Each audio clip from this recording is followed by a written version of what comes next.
Dr. Shikha Jain, welcome to the podcast. Thanks so much for having me. Yeah, I'm excited. I feel like we have a lot of stuff to talk about. You have a lot going on and you got these businesses that you're running. We were just talking about your podcast that you have that you're hosting. You've had a TED Talk, you've been involved in conferences and have your practice that you're doing as well. You just have a lot of stuff going on. So I'm excited to kind of get into your journey and talk through some of these things you have going on and kind of talk about how you've accomplished all this sort of stuff. But maybe before we get into where you're at now, I would love it if you could tell us a little bit more about you and maybe in particular, like kind of your coming up and how you've gotten to where you are today, like, professionally. What's your journey been like? Have there been, roadblocks along the way? Everybody has, roadblocks, and I'm curious to kind of how you've, because it doesn't happen overnight, right?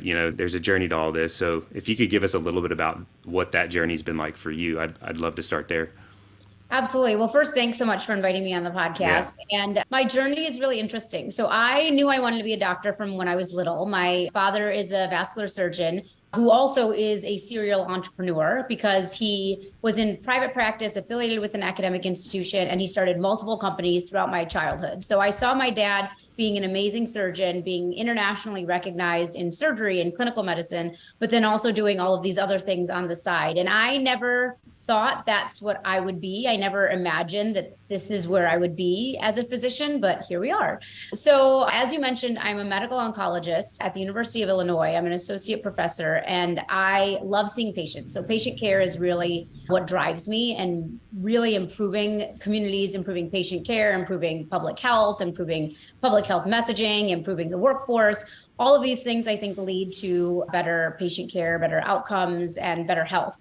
And so for me, everything that I do and where I've gotten to now has really been mission driven by, I think, a subconscious desire to make things better. Growing up, my dad always said to me, don't come to people with problems, come to them with solutions. And so now I think my fatal flaw is every time I see a problem, I try to come up with a solution for it, which Yeah. is good, but it's also bad because it means I end up, running around doing 6 billion things because I want to fix all the problems in the world. As I've matured, I have realized that there are certain problems that I can't solve, or certain problems that I should let other people work on while I really focus on the things that I think I can have the most impact on. So when I was in training, I was really focused on becoming the best doctor I could be, becoming a great oncologist. And then when I became faculty, I started to notice a lot of the inequities that other people were facing. So Mm. the interesting thing is I didn't recognize it in myself. I started recognizing what was happening to other people. I have 3 children. I have an 8-year-old and twins who are 5. And when I came back from maternity leave with my twins, I was doing more on social media at that point. I had written a bunch of op-eds, and I'd had some papers that were circulating on social media. And I started noticing that women on Twitter were sharing stories that seemed very similar to things that had happened to me.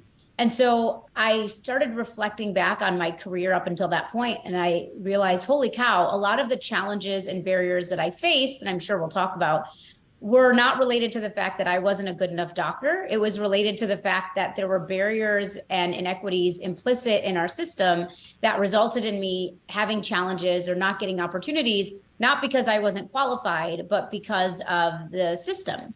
And so at that point, I was on faculty at Northwestern, and I launched the first ever Women in Medicine programming there. And it went really well. I ended up leaving Northwestern because I got offered an amazing job somewhere else. And I launched the Women in Medicine Summit, which has now become an international conference that happens every year in Chicago, attended by people of all genders, focused on closing the gender gap in healthcare by empowering people who attend to really take control of their own personal and professional lives, but also coming up with strategies on how to fix the systems within which we work.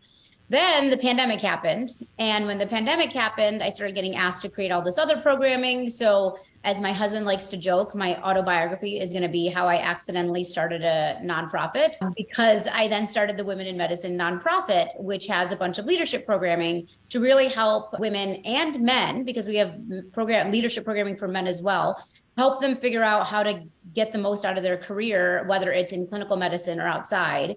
And while doing that, also figure out ways to change these systemic inequities that exist in our system. And then to talk about another thing that happened during the pandemic, some of my colleagues here in Illinois and I realized that public health messaging was not ideal, and we weren't really getting a great national message from our leadership on the pandemic. So we formed another nonprofit called Impact, and that one is really focused on public health messaging, addressing misinformation, attacking disinformation. And so through that, I now also lead that nonprofit. And through that, I was able to I now do a lot of TV and news interviews. I do a lot of media, and I've been appointed to several task forces by national leadership, like the National Academies and the Department of Defense, to address misinformation at an international level. So that's kind of my journey to where I am now. I could talk for hours about the barriers and the challenges, but I'll pause because I think we could probably go more into depth into many of the things I just talked about.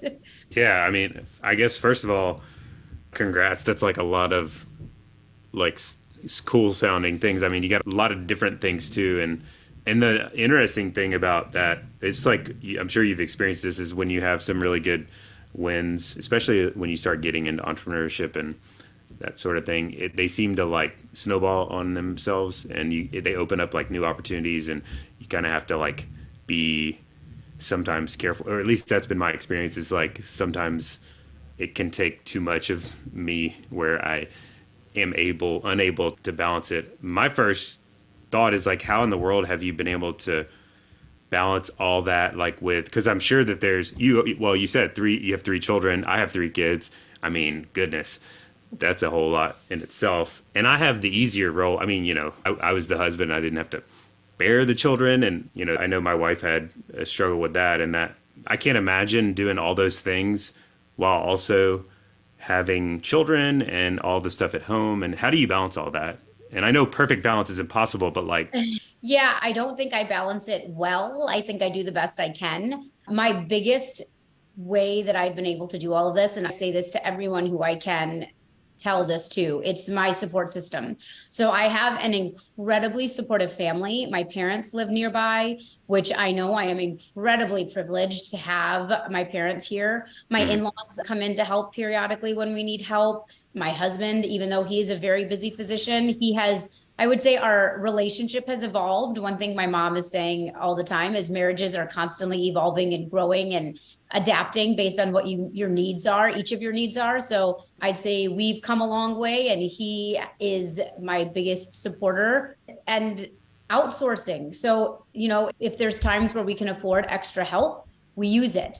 And that is, I think, the only way I've been able to do all of these things. If I did not have that incredible network of support, I would not have been able to do 99% of what I do. We actually recently moved from the city to the suburbs, and I lost I had an amazing network of babysitters and childcare and helpers that I could call on a whim. And when we moved out here, I realized how much I really relied on that network and that help, and how much I've been able to accomplish specifically because I had people who were able to pick up the pieces when needed. Not only that, I've been able to be very fortunate in making friends with my children's friends' parents. And so, there would be a time where I'd get stuck late in the clinic, or I'd have a meeting that would be running over, and I'd be able to text one of them and say, hey, any chance you could pick up my kids today, and I'll come get them when I'm done. And so I think, when I was younger, I used to think this concept of it takes a village was really silly, because I was like, my parents take care of me. We don't need a village. And that was a very, I think, innocent, naive way of looking at things. Now, as an adult with a career and children and a working spouse, I realized without that village of help, I would be drowning every day. I mean, I'm still drowning to a certain extent, but at least it's a controlled drown as opposed to floundering. Yeah, you're just above water. Yeah, exactly. Was it ever hard for you to ask for help? Yes, it was. I feel guilty a lot. I used to feel guilty a lot more than I do now, because I realized that my children also see how hard I'm working, and they appreciate what I'm doing to a certain extent. I mean, I was giving a lecture to residents the other evening, and my daughter just got an Apple Watch because she sometimes walks to school by herself. So it's a security, safety thing for her. And I'm doing a journal club with the residents, and I'm getting texts from my 8-year-old, Mommy, come home. I need you now. mommy, get home now with like gifts and all these things. And I was feeling very guilty, but I also knew that, my husband was home, and I texted him and I said, hey, can you just check on our daughter? She's texting and I don't know what's going on, but tell her. He's like, where's she at? But so it has been difficult for me to ask for help in the past. But one thing my parents taught me and ingrained in me growing up is if you need help, you ask for help at whatever capacity it is. And so I think that because I grew up seeing my parents, ask each other for help, I think it gave me a little bit more confidence to do that. But there's still a lot of times where, especially when facing challenges at work, like if you're facing bullying at work or micro or macro aggressions at work, or things where you feel like you're not being treated fairly. In those situations, I still sometimes have difficulty asking for help to help me navigate those things, because it's almost societal for us to believe that the problems that exist are our fault. And so if I feel like something's happening and it's because I'm not good enough, then I have trouble asking for help. But I'm growing, so hopefully that won't be an issue soon. But I think it's a very common thread that I see amongst a lot of women physicians. Yeah, and you can apply it to all different areas of life. It's like, it kind of ties in with the whole, like, I should be able to do this. Like, I can do this. Or maybe even you say, like, you have shame about not being able to do it and you don't want to. I mean, there's a lot that goes into that whole asking for help. And it's really hard, especially, I think perfectionism makes it even harder to do all that sort of thing. But I know in order to build what you have built, you kind of like, unless you're working like 1,000 hours a week, which is impossible, you have to enlist the help of other people, because it does take a village. Even if you didn't have all these businesses, I mean, like, raising a family is just like. Absolutely. Yeah, absolutely. I mean, my husband and I would not have gotten through the first couple of years of parenthood without our incredible support system. And that was before I was doing all these other side things. Our daughter was born when we were both fellows. That in itself was a challenge. And then we both had to take our boards, and we had like a 1-year-old when we're both studying for boards. So it's always, I think he's gotten better at it. He had a lot of difficulty asking for help early on too. So I don't think it's necessarily a woman or a man or any gender specific issue. I do think women often feel a little bit more that they have to be super mom and super woman, and they should be able to handle the home and also handle work. And there's a lot of memes going around where they say you're supposed to work like you don't have a family, and you're supposed to have a family like you don't have work. And I feel like women feel that a lot more than men, because I mean, we get the comments of, oh, you're coming to this dinner meeting, who's going to watch your kids? Or, oh, you want to go on this business trip? Well, who's going to be taking care of your children? And if our partners get asked those types of things, it's unusual for them to get asked, oh, you're coming on a business trip, who's going to watch the kids? It's just default assumed that, if you're married, if you're in a heterosexual couple, that your wife will be watching the children. Yeah, that's completely cultural. And, that amps it up, makes it harder to ask for help. And I think, I mentioned perfectionism. I think entrepreneurship, at least in my experience, has been kind of like, I would say I'm a recovering perfectionist. I think a lot of people are there, but I feel like entrepreneurship forces you to get out of that a little bit, or it maybe requires those skill sets of asking for help and like failing forward, which is kind of like the opposite of perfectionism and like, I got this, like, I'm just going to work through it, or I'm not going to open up. I'm curious about your experience with entrepreneurship. Has that been your experience as well? Yeah, it has. They always say, what is it? The enemy of perfection or the enemy of done is perfection, or the enemy of perfection is good. There's some phrase that says basically, I know what you're talking about. You know what I mean, right? Basically, I mean, I've been very open and honest with myself, knowing the things I put out there aren't perfect, but I like getting them out before I start spiraling, because especially in academia, what you'll find is that people will review and revise and review and revise. And part of it is because that's what you're trained to do in med school, right? You've got a research project, it needs to be perfect. You're taking a test, you need to be perfect. So I think part of it is beaten into us as students and as trainees that you should know everything. You should, if you're getting asked questions on rounds, you should know all these answers. And so I think that is something that, especially for physicians, it's really hard sometimes to break out of those chains of everything needs to be perfect. I, over the years, have really gotten very good at putting stuff out there and being like, okay, well, this is what we're going to do, and I'm going to learn from any mistakes. So that's, I think, how I've been able to grow all of these things, especially with all the women in medicine initiatives we've done. I create things and I'm like, all right, we're going to put it out in the world and let's see what happens. Some of the ideas I've had, people are like, this is not going to succeed. And I'm like, oh, let's see what happens. And sometimes it does and sometimes it doesn't. And I think that is the risk that you have to take as an entrepreneur. You are doing something new and different and innovative, and you don't always know how it's going to stick or how it's going to land. That being said, it also, I go through phases where I'm like, oh my God, what am I doing? I'm wasting all this time. This project is never going to go through, or this initiative is horrible. And then my perfectionism starts to kind of kick in where I'm like, well, I need to fix this, this, and this.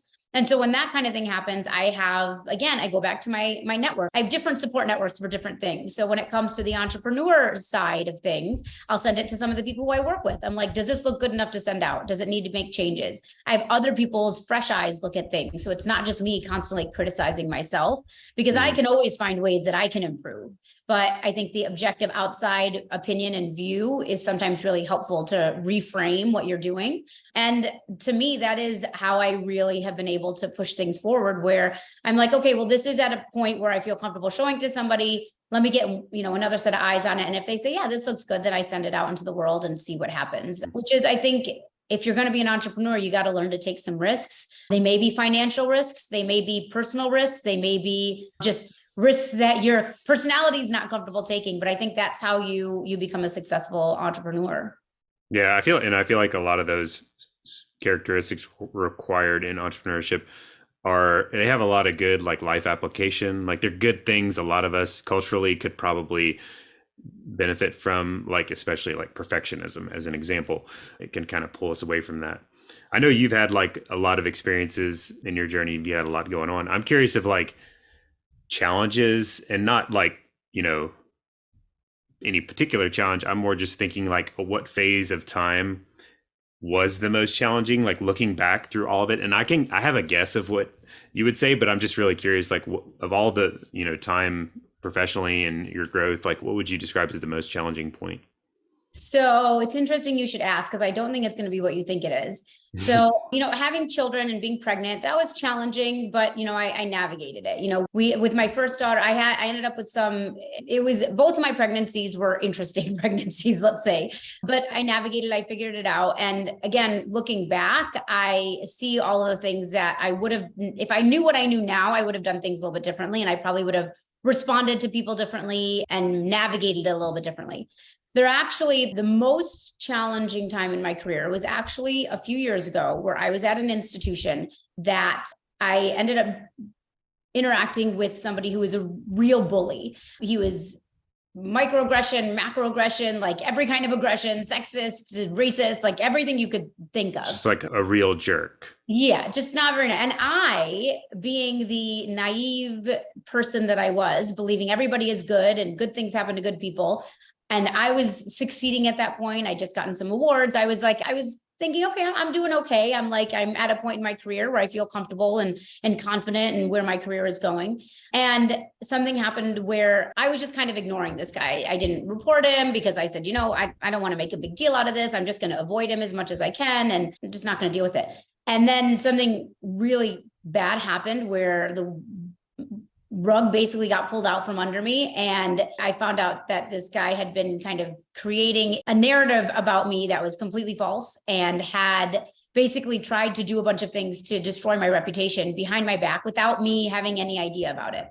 And it was a huge punch to the gut, because I had all of these people giving me accolades, telling me, wow, you're so amazing. You're so great. You're doing all these great things. And then all of a sudden I was about to lose my career. I was about to leave clinical medicine, because I was like, I don't want to deal with this anymore. I didn't know that I was in this situation where this person could potentially harm me. And I was very naive. And so it took that for me to realize that all of the work I'm doing, it's super important, but there's a lot of people out there who don't support it and who actually feel threatened by it. And they will do what they can to try to destroy people who are doing this kind of work. And it sounds very melodramatic as I say it out loud, but it's literally what happened. And so again, I went back to my network when all this was going on, and I said, what do I do? Do I stop doing all this work that I'm doing? Do I leave clinical medicine? Do I, leave medicine altogether and just, spend time with my family who I love, and I would love to have all this time with my family. And I ended up extricating myself from that situation. And ever since then, I've been much happier. I've been able to grow all of these other initiatives that I've been doing, and reflecting back. And this is something I tell my mentees, my trainees, when you're in a situation like that, I think many of us are taught not to make waves. We're taught not to report. We're taught not to engage and address these types of things. And we're told that if you're not doing anything wrong, nothing bad can happen to you.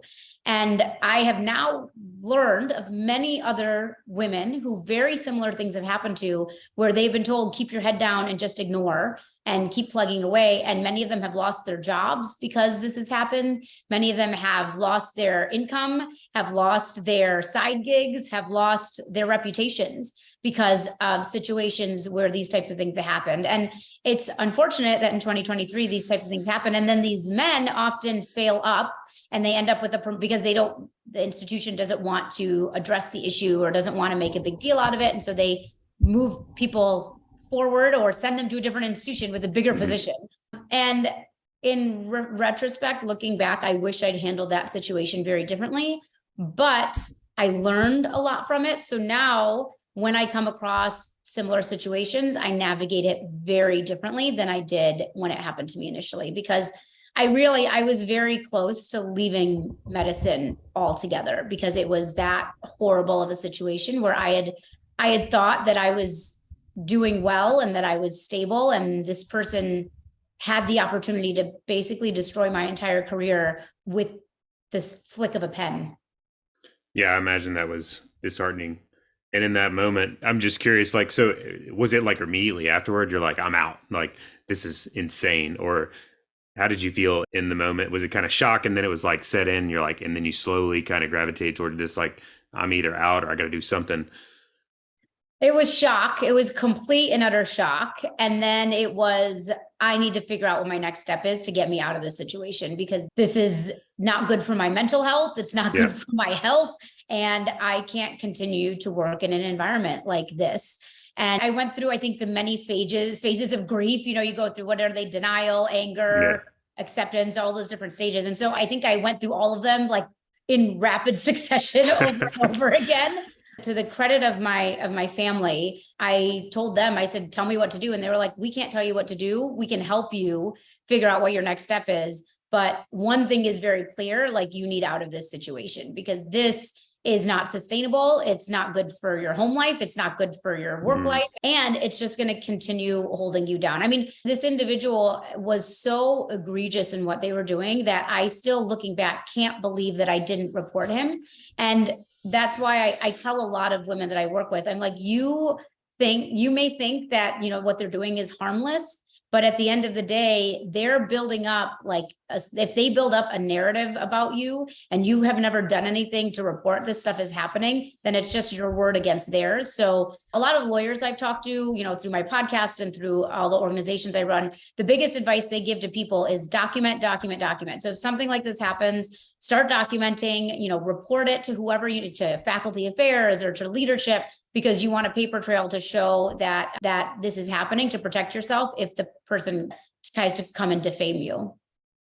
Yeah, that's just nuts that that's a thing.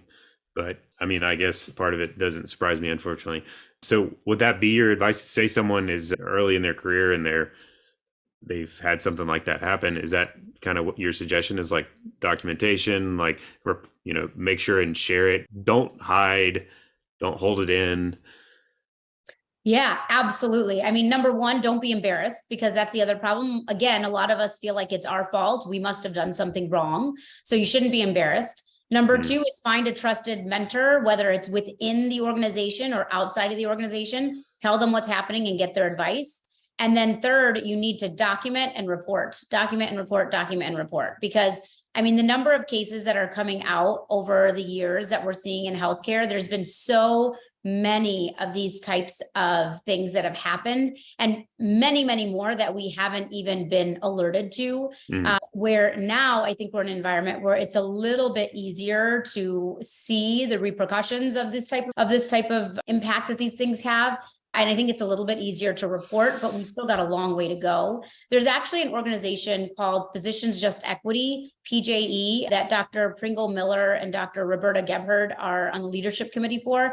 And that organization has actually done a lot of work specifically in physicians and other healthcare workers who have been attacked, and in some cases, legal issues have been brought up. And so they've been a really good organization that's just started a few years ago that's been doing some really great work in this space. So if you don't have somebody you can go to, that's a great organization to reach out to see if they can help find you some support and some people to help you navigate the situation.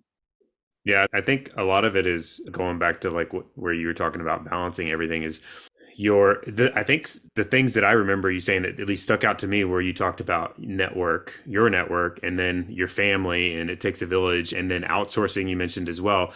But and kind of the unifying thing with all those things, it's like the people around you are huge. And when we start to go, that's why COVID was so terrible, is like we kind of started to isolate. So that is a problem in itself, especially when something bad happens, when you start to like isolate. And sometimes you have a tendency to isolate when something bad happens, but that's when you have to lean on it most, is like your people like around you.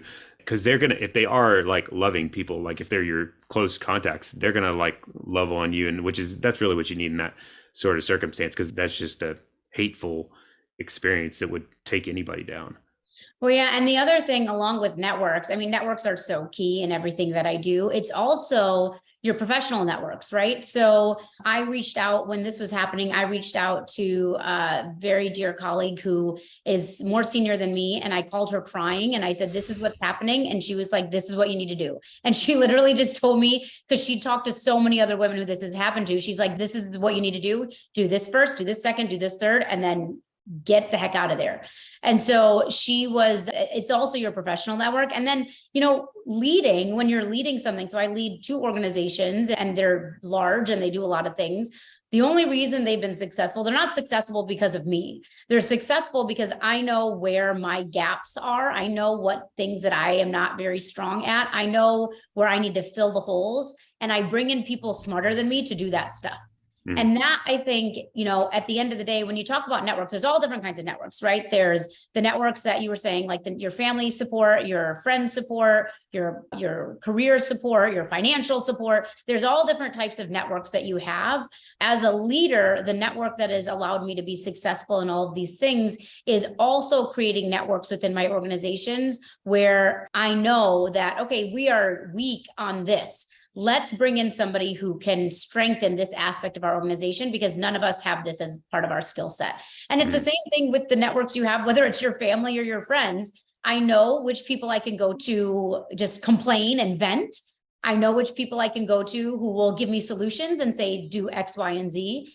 And right. I know the people who I can go to who are going to say, hey, let's go get a glass of wine, because they know what I need. Everybody knows what I need in a different way. And I know who to go to for different aspects of that. And I think, the one silver lining of COVID, if you could say that, is while people were isolating a lot, I think people were also finding networks and communities outside of their normal circles. So Impact, the organization we formed during COVID, all of us who lead that organization hadn't met in real life for the first year and a half of the organization. So we had become an official 501c3. We were all doing like national news media. We were meeting on Zoom multiple times a week. We had a group text where we were texting each other hundreds of times a day. And it wasn't until almost 2 years later that we actually met in person. And so those networks don't have to be people who you live near or people who you went to college with or people who you've known for a long time. These are people who I now consider some of my dearest friends, who are people who I didn't know at all at the beginning of some of them I didn't know at all at the beginning of the pandemic. So I think that there's that silver lining to COVID, that we were able to bridge that digital divide a little bit and actually meet and connect with people outside of just our normal circle. Yeah, it feels like you have a lot of these leadership principles down pretty good. And I mean, it shows with what work you're doing, but at least from what I hear, it doesn't sound like that's typically on the agenda for learning in medical school and training. And so I'm curious how I know your dad was a serial entrepreneur and I'm sure he had a lot of those skills, but where did you How have you been able to learn all this? It's been kind of on the job training, I would say. So I grew up with it. So I saw it, like you said, with my dad and my mom, because my mom also helped run these companies with my dad. So I saw it, and I guess I was absorbing it without realizing it. Mm. And then I think part of it is my personality. Like I said, I see a problem, I want to solve it. And it doesn't necessarily, when I was doing that in med school, in medical school, I realized we weren't learning anything about health policy. So I started a health policy elective with one of my friends. So I think that a part of it is just my personality. And then I've learned a lot from others. I've been very fortunate in that I've been able to connect with people who have helped me kind of navigate this. When I did my first Women in Medicine programming, I'd never led a national conference. I had no idea what I was doing. And so I reached out to people who had done it before. And I said, what are some lessons that you learned? How do I make this better? And then I learned from my mistakes, because we all make mistakes. And I think that is a really big way that I've kind of learned some of these leadership skills. I take constructive feedback very deeply. It's always hard to hear. I don't have as thick of a skin as I should. People tell me I should go into politics, and I tell them I can't, because I don't have a thick enough skin to go into politics. But I think a lot of it has just been on the job, listening to other people, seeing other people's leadership styles and saying, oh, I definitely want to emulate that, and I definitely don't want to do that. And then trying to kind of take the best of everything that I've seen in my career so far and use those skills, and then constantly be learning. I learned so much over the pandemic from people who would give me advice whether I wanted it or not. And they would look at, the agenda or the steering committee and be like, oh, you need more diversity, or I don't really like these topics. Think of some different topics. So I think a lot of it has been just seeing what other people have done and cherry picking what I like from that, and then seeing what works and getting feedback to say, okay, this is what I've been doing. Do you think this is an effective way? And I'm still, this many years in, I'm still learning almost every day. I've learned from a lot of mistakes, and I'm hoping I take those lessons and don't make the same mistakes again.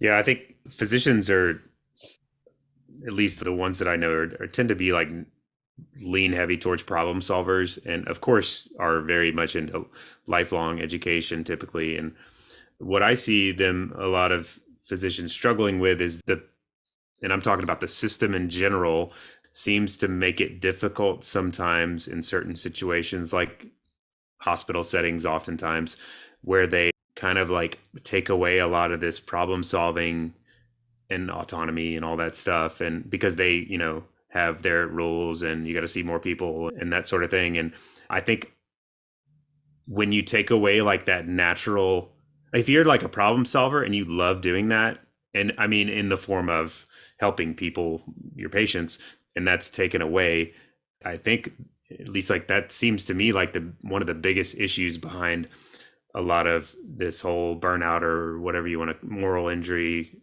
type stuff going on in healthcare. But I'm curious of your take on the whole, frustration with the system. So I want to be perfectly clear. I have a lot of those problems as well. And all of the problems that I want to solve, I can't, because of barriers that exist within the system. And it is frustrating. And I bang my head against the wall, and it drives me bonkers that I can't do these things that I need to do.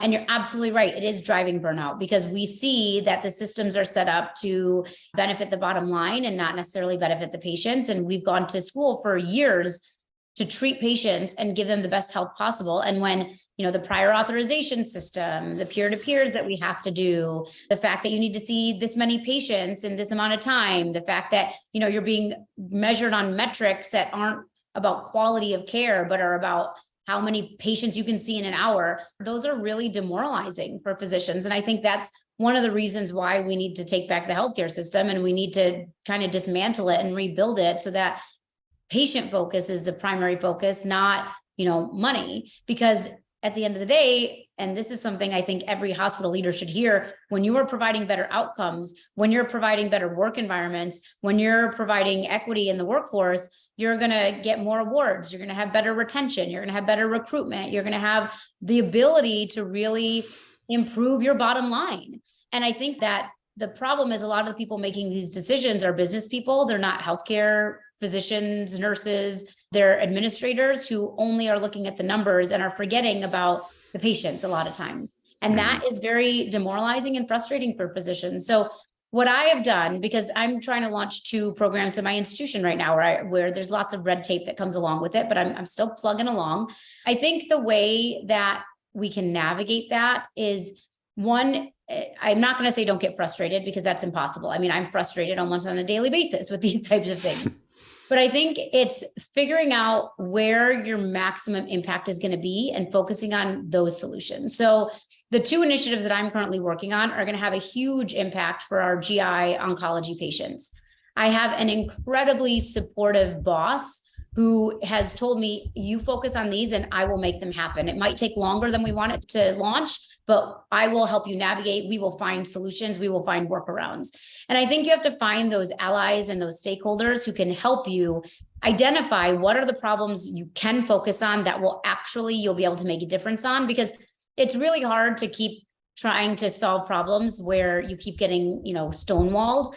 If you can find problems that need to be fixed where you can actually make an impact, and taking those small wins, sometimes those small wins can lead to a really big win. And so the small wins I've had so far are leading to, hopefully, these 2 programs being launched, which will be big wins for me and for the institution and for the patients. And so I think it's really about being very careful about where you dedicate your time and your energy. The other thing I think that's really hard for physicians, and this goes back to financial compensation, a lot of the work that physicians, especially women physicians, do are unpaid and unfunded. So a lot of the citizenship tasks, like leading committees, or creating a task force to improve the workforce, and all of these things that oftentimes women get voluntold to do, is unpaid. And McKinsey actually came out with a survey in the middle of the pandemic saying that women do the majority of invisible work and they don't get recognized for it. And Dr. Julie Silver wrote a paper on that before the pandemic, basically talking about how women physicians do a lot of invisible work. Dr. Amy Gottlieb was quoted in the AAMC saying women do a lot of work that's unpaid, and it's because the way our systems are set up, we are not compensated for work that is critical for keeping institutions open. I mean, the stuff that women do, it's like working on the mental health of your faculty, making sure that everybody, is doing okay. That type of work isn't compensated. So one thing that I've been advocating for is we need to start compensating for that work, because the work that women are often doing is not necessarily as much RVU. It's more helping make sure that the institution and organization stay afloat. And so I tell men and women this, I say, you should be compensated for what you're doing. If you get asked to be put on a committee, you need to say, okay, is this going to give me a raise in my salary? Am I going to get protected time for this? How am I going to do this? Because we often let our good wishes and our mission drive us more than our self-protection. So I tell people I've implemented a rule in my life that I try to maintain. It's hard because I want to fix everything. But when I'm offered an opportunity, I say, okay, is this going to advance the mission of me or my organization? Is it going to provide me any financial compensation? Is it going to bring me joy? And is it something that is going to help someone else? So if it doesn't fall into one of those 4 categories, where it doesn't give me any financial benefit, it doesn't give me any professional benefit, or my organization any professional benefit, if it doesn't allow me to further somebody else's career or help somebody else, or if it doesn't bring me joy, then I say no. I say no, or I offer it to someone else. I say, I can't do it, but let me sponsor this other amazing person who this might be the perfect opportunity for them, because they're at a point in their career where this could help launch them to the next level, or they're at their point in their career where I know they're looking for these opportunities. So for me, it's really about figuring out, how do I protect my own time, and how do I use that time wisely? My mom always tells me, everybody is going to be asking for things from you. You do good at a certain thing, everybody's going to want more of you, right? Everybody wants you. You succeeded in this initiative. Great. They're going to have 6 other things they want you to do. And you're going to feel good about it, because you're going to say, wow, they're recognizing my work. She's like, but then when you say yes to that, you're taking away time from something else. It might be from going to your kid's soccer game, or it might be from another leadership opportunity. Maybe you say yes to one podcast and now CNN is asking you to come on TV. So which one are you going to pick? You say yes to one thing, you have to say no to something else. That's just, there's only so many hours in a day, and there's only so much of you to go around. So think really critically about your mission and your goals and your happiness and your health, and then figure out what should you say yes to and what should you say no to, and maybe offer the opportunity to someone else. Yeah, that's awesome. It also makes me feel a little good that you said yes to be on our podcast. So Absolutely. yeah, well, I think all that stuff is fantastic. I think there's, I think maybe the underlying issue oftentimes for people that struggle with this whole like, should I be asking for compensation or more money is, maybe part of it is this whole, how do they view money, or what's the purpose of money to them? I think, you can think of like some people see it as like the root of all evil. That's like one extreme of the example, or like I don't deserve anymore, or I'm okay with what I have. But on the other side of the coin is like money is a tool to advance whatever purpose or mission you have. And if you're using it for the right purpose or mission, it's completely the opposite of evil. It's actually your tool for good. It seems like you've kind of adopted, I mean, everything you're saying embodies that last principle. And I think that's super important to kind of get out there, is once you see it that way, you're like, well, asking for compensation, more compensation for XYZ job that they're not really paying me for, that's going to allow me to, whether it's save the money to go focus on a mission project, or like work less in the future to have time to go advocate for something, or, whatever. I mean, like the sky's the limit. You can redirect that to a good, solid purpose, but you kind of have to get that foundation down. Absolutely. And I think, the way, because money is always an icky topic, right? We're not supposed to talk money. We're not supposed to share salaries. We're not supposed to do that. That's just wrong, right? I beg to differ on that. I think pay transparency is key, because there's a wage gap in healthcare. There's a wage gap in the country. It's not a question, it's a fact. And the part of the reason that women are getting paid less, and especially women of color are getting paid even less, is because there hasn't been pay transparency. So I think that I can't leave your podcast, or a financial podcast, I can't leave it without mentioning that. But I think that the thing that is so important, and the thing that was hard for me, because I used to have trouble asking for money. Like if I get offered an opportunity to speak, I used to feel uncomfortable asking, is there an honorarium, or what is the honorarium? But Dr. Kimberly Manning actually talked to me about this one day, and she said, you know what? Your time is valuable. It's not that you're asking for money because you're greedy. You are just saying that you are valuable, and the content you are putting out there is valuable, and the work you do is valuable, and they should value that. If they are asking you to do something and they're asking you to do it for free, then they don't value what you're doing as much as they should. And that being said, I don't want to say I only do things for money, because I go on podcasts for free sometimes. I give speaking talks for free sometimes. It depends on who's asking, right? Like if a group of med students say, can you come talk to us about what it's like to be a hemonc doctor? I'm not going to say, yes, how much are you going to pay me? But if somebody's asking me to come speak at a conference, or speak, to their organization, and I feel that I should be paid for it, then I will ask, what honorarium are you offering? And again, it's not because I'm greedy. It's not because I feel like, well, I deserve to be paid. It's the work I do, the stuff that I put out there. Me as a human being, I have value. And by me agreeing to do something, I am taking away time from something else. And then what I decide to do with that money is up to me. If I decide to use it to go on vacation, great. That's my own self-care. If I decide to do it to put into the Women in Medicine nonprofit to help advance that mission, great. At the end of the day, I think women are often told that we should not be asking for money because it's not polite. And I still sometimes feel icky sending emails saying, how much is the honorarium? But I'm trying to get past that, because we are setting the standard for the people who come behind us. And for too many years, physicians have been doing free work. We do things uncompensated all the time. I mean, I worked in New Zealand for a while as a locums physician between residency and fellowship.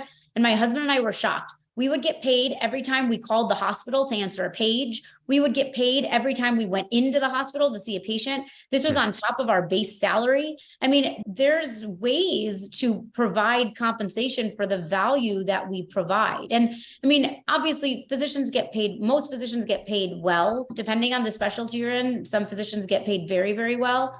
But there's also a lot of time and energy and training and debt that goes into becoming a physician. I mean, we sacrifice a lot to get to this position in our lives. And I don't think it's wrong to ask for compensation when you're doing work. You wouldn't ask a plumber to come to your house and fix the plumbing for free because, it's only a 15-minute project. They still charge you.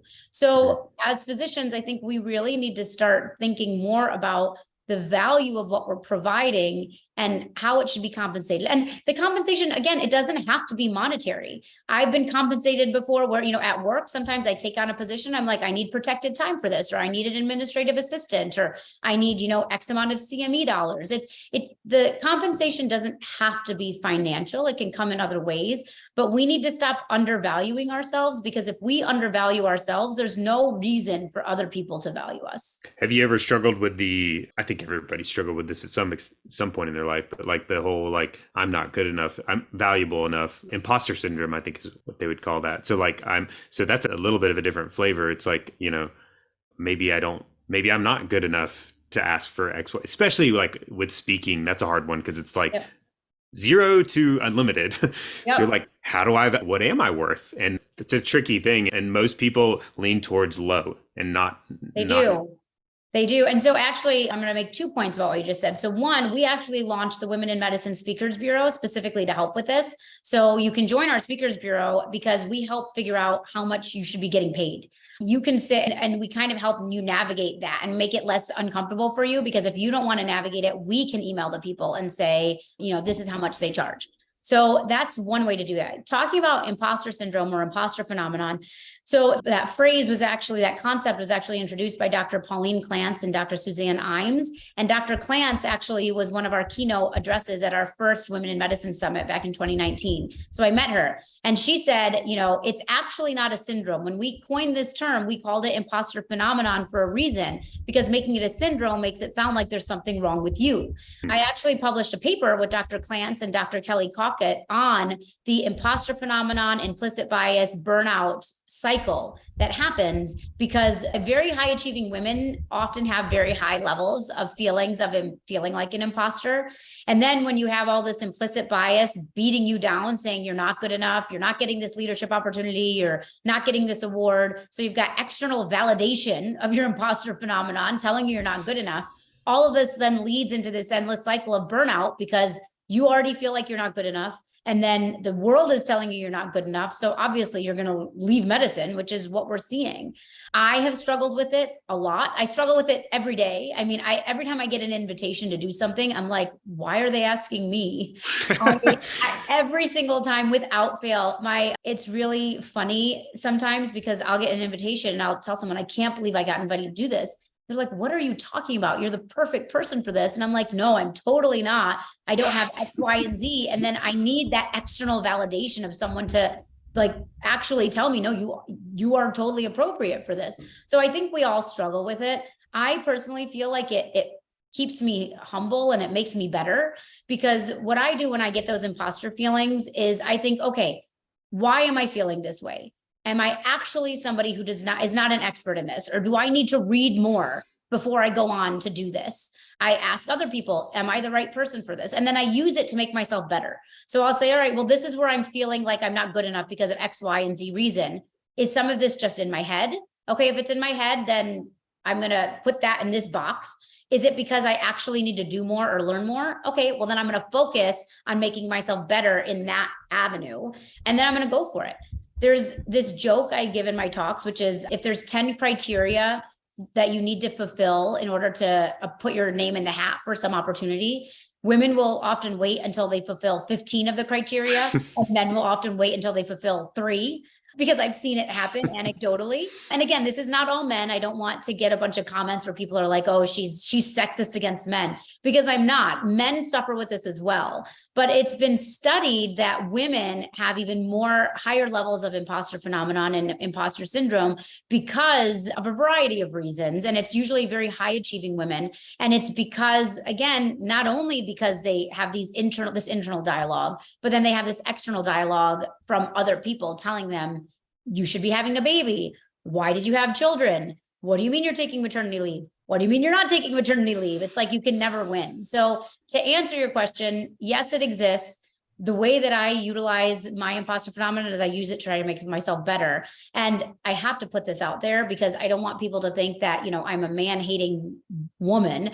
I have gotten to where I am today because I've had amazing male allies and sponsors who have gotten me to the point I am in my career. We actually created an inclusive leadership longitudinal programming for men because I've had so many men who've done so much for me in my career and who continue to do so much for other people that I feel like these are skills that you can learn to really work towards elevating everybody, no matter what your gender is. I think we should all be in this together, and we should be helping each other rise up together because it leads to better organizations. It leads to better happiness in the workplace, and it leads to better outcomes for our patients at the end of the day. So this is not an us versus them situation. This is everyone should be working towards this together, because whether it directly impacts you or not, it really at the end of the day has a huge impact on all of us. Yeah, well,